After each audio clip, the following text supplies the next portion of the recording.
रोज काहीतरी वेगळं हवं असं सगळ्यांचा हट्ट असतो. अशावेळी वेगळं काय बनवायचं तेही अगदी घरातल्या साहित्यामध्ये आणि म्हणूनच मी आज अशी मस्तपैकी एक शक्कल लढवली आणि आज वेगळी रेसिपी बनवली. नमस्कार, मी शिवानी तुम्हा सगळ्यांचं स्वाद किचन ह्या यूट्यूब चॅनलवर अगदी मनापासून स्वागत करते. तर आज आपण जी रेसिपी बघतोय ना, तर ती पिकलेल्या केळ्यांपासून एक मस्त आणि भन्नाट अशी नाश्त्याची रेसिपी बनवतोय. बऱ्याचदा आपण केळी आणतो, पण त्यातली काही केळी आपल्याकडे शिल्लक राहतात आणि जर ती केळी पूर्ण पिकली असतील ना, तर कोणीही खायला नाही म्हणतं. अशावेळी आपण त्याच केळ्यांपासून ना एक मस्त आणि भन्नाट अशी रेसिपी घेऊन आलोय, जी रेसिपी आपल्या सगळ्यांना खूप म्हणजे खूप आवडेल. चला तर मग आपण रेसिपीला लगेचच सुरुवात करूयात. तर त्यासाठी इथं बघा आता मी 2 केळी घेतली. माझ्याकडे ना मी काल जास्त केळी घेतली होती, पण त्यातली साधारणपणे 4 ते 5 केळी संपली आणि 2 जी केळी आहेत ती अशी शिल्लक राहिली. आता ही जी केळी आहेत ना, ही चांगली अशी पिकली गेलेली आहेत. आता ही केळी जर पूर्णपणे पिकली गेली असतील ना, तर आपण ही रेसिपी बनवू शकतो. आता ह्यातलं मी 1 केळ घेतलं आणि त्याची साल जी आहे ती काढून घेणार आहोत आणि त्यानंतर एका मिक्सरच्या भांड्यामध्ये आपण याचे बारीक बारीक काप करून घालणार आहोत. बऱ्याचदा किंवा शाळेतून मुलं घरी आली की काहीतरी वेगळं करून हट्ट करतात की काहीतरी वेगळं बनव, वेगळं बनव. आणि जर वेगळं बनवायचं असेल ना, तर आपल्याला खूप विचार करावा लागतो आणि त्यावेळी वेळही निघून जातो. अशावेळी जर तुम्ही आधी ही रेसिपी बघून ठेवली असेल आणि ऐत्यावेळी जर तुम्ही ही रेसिपी करायला घेतलीत ना, तरी देखील अगदी परफेक्टच ही रेसिपी बनते. सगळी केळं बघा मी अशा पद्धतीनं बारीक अशी चिरून घेतली आणि त्यानंतर आता आपण एका वाटीनं 1 वाटी इतका हा रवा घेतोय. आता जी वाटी आपण सुरुवातीला वापरतोय, तर तीच वाटी आपण शेवटपर्यंत वापरणार आहोत. त्याच वाटीने इथं बघा मी पाऊण वाटी इतके हे पोहे घेतले, जे आपण कांदे पोह्यांसाठी वापरतो तर तेच घेतले. त्यानंतर अर्धी वाटी मी दही वापरले. दही चालत नसेल तर तुम्ही 1 लिंबू रस पण वापरू शकता. त्यानंतर 2 ते 3 मोठे चमचे इथं बघा मी गूळ वापरला. हा गूळ बारीक खिसून घेतला. आता गुळाच्या ऐवजी साखर पण वापरू शकता, पण गुळामुळे ना खूप छान टेस्ट येते. त्यानंतर थोडंसं मीठ.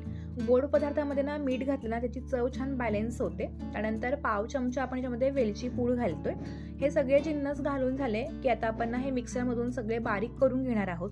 जर आपल्याला वाटताना थोडंसं घट्टसर वाटलं तर आपण थोडंसं पाणी घालून ना हे अगदी बारीक असं फिरवून घेणार आहोत. यामध्ये आपण वापरलेली केळी, पोहे आणि रवा अगदी छानपैकी असे बारीक वाटले गेले पाहिजेत. तुम्ही बघू शकता हे वाटून छानपैकी असं घेतलेलं आहे. अगदी मस्त आणि एकसारखं असं आपलं हे बॅटर तयार झालेलं आहे. तर हे वाटताना ना तर इथे मला पाव वाटी इतका पाण्याचा वापर करावा लागलाय. आता प्रत्येकाच्या गरजेनुसार आपल्याला पाणी कमी जास्त देखील लागू शकतं. अगदी बघा छानपैकी असं हे बॅटर आहे मस्तपैकी तयार झालेलं आहे. हे असं बॅटर तयार झाल्यानंतर ना आपली रेसिपी ना अगदी पटकन बनते. आता हे तयार झालेलं बॅटर आपण एका बाउलमध्ये काढून घेणार आहोत. आता ह्याला चांगला रंग यावा म्हणून ह्यामध्ये ना आपण पाव चमचा इतकी हळदपूड घालतोय. हळदीमुळे ना का होतं खूप छान असा रंग येतो. जर तुम्हाला हळद आवडत नसेल तुम्ही ती स्किप केली ना तरी देखील चालू शकेल. आता ना हे सगळं बघा ह्या पिठामध्ये ही हळद एकसारखी सगळीकडे चांगली अशी मिक्स करून घ्यायची. आपण नेहमी डोसा, इडली आणि उत्तापाचे प्रकार बनवतोच, पण ही रेसिपी ना थोडीशी वेगळी आणि याची चव पण ना खूप छान लागते आणि लहानांपासून मोठ्यांना ती 100% आवडू शकते. आता बघा ही हळद आहे ना आपण ह्या बॅटरमध्ये एकसारखी सगळी चांगली अशी मिक्स करून घेतली. बॅटरला तुम्ही बघू शकताय रंगही अगदी मस्त आलाय आणि बॅटरही बघा अगदी एकसारखं झालेलं आहे. जेव्हा हे बॅटर आपण बनवतो ना तेव्हा ते फार जास्त घट्टही नाही करायचं आणि फार जास्त पातळही नाही करायचं. कारण जर पातळ झालं ना तर ती रेसिपी खाताना इतकी मजा येत नाही आणि फार जर घट्ट असेल ना तर ते चांगलं असं एकसारखं पसरलंही जात नाही. त्यामुळे ज्या पद्धतीने आपण इडलीचं वगैरे पीठ करतो ना तर अगदी त्याच पद्धतीने मी हे पीठ बघा अगदी एकसारखं करून घेतलेलं आहे.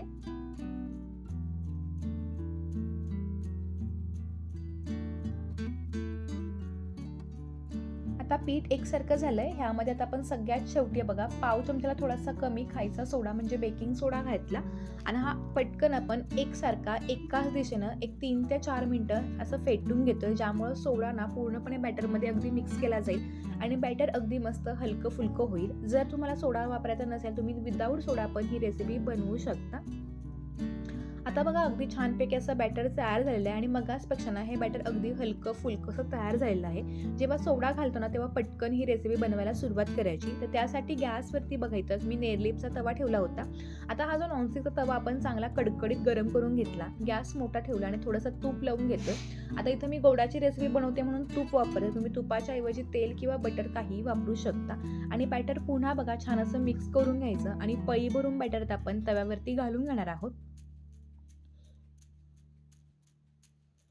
आणि थोडंसं आपण पळीनं ते जाडसर असं पसरवून घेणार आहोत. तर नेहमी आपण सेट डोसे वगैरे बनवत असतो, तर आज आपण ना केळापासून बनवले अगदी मस्त आणि इन्स्टंट असे जाळीदार असे हे सेट डोसे बनवतोय. खायला तर अगदी अप्रतिम लागतात.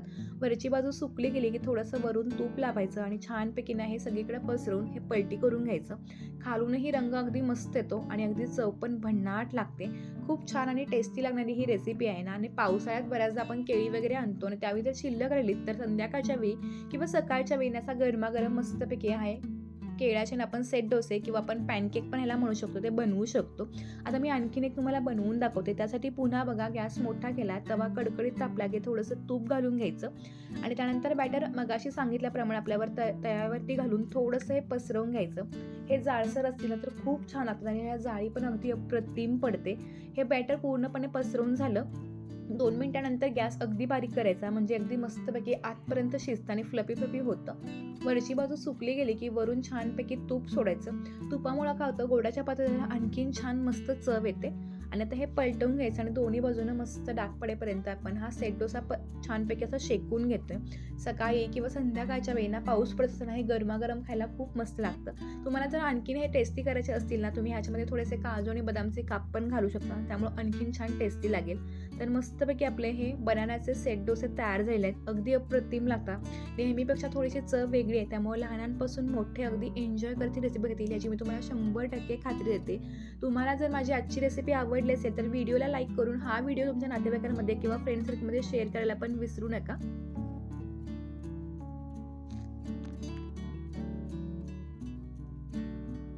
तुम्हाला जर माझी आजची रेसिपी आवडली असेल तर छान व्हिडिओला लाईक करून कमेंट करा.